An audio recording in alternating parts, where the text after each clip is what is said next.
In today's video, I'm going to show you how to download an email on Yahoo Mail quickly and easily. This is a simple method that lets you save important messages to your device, keep a backup for future reference, or store records for work, school, or personal use. If you've ever wanted to download a Yahoo email without confusion, this guide will walk you through it step by step. And before we get started, if this video helps you out, make sure to hit that like button and subscribe for more easy tutorials just like this.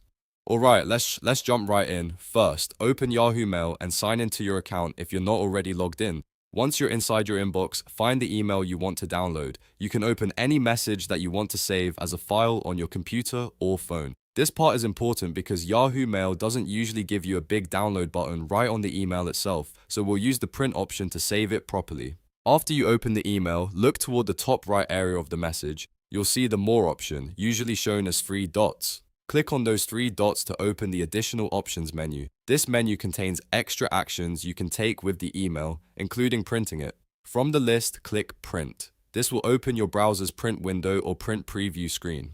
Now in the print window, look for the destination or printer selection area. Instead of sending the email to a physical printer, choose Save as PDF. This is the easiest way to download the email and keep a digital copy on your device.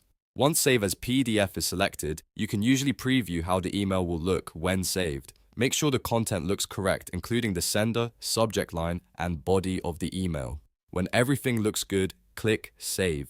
Your computer will then ask where you want to store the file. Choose the folder or location that makes the most sense for you, such as Downloads, Documents, or a special email backup folder. Give the file a clear name so you can find it later, especially if you plan to save multiple emails. After that, click Save again to finish the process, and that's it. You've now downloaded an email from Yahoo Mail and saved it as a PDF on your device. This is a great way to keep important messages organized, preserve attachments details in a readable format, and make sure you always have access even if the message gets deleted later. If you need to save more emails, just repeat the same process for each one. If this tutorial helped, please go ahead and like the video, subscribe to the channel, and turn on notifications so you never miss another helpful guide. Thanks for watching, and I'll see you in the next one.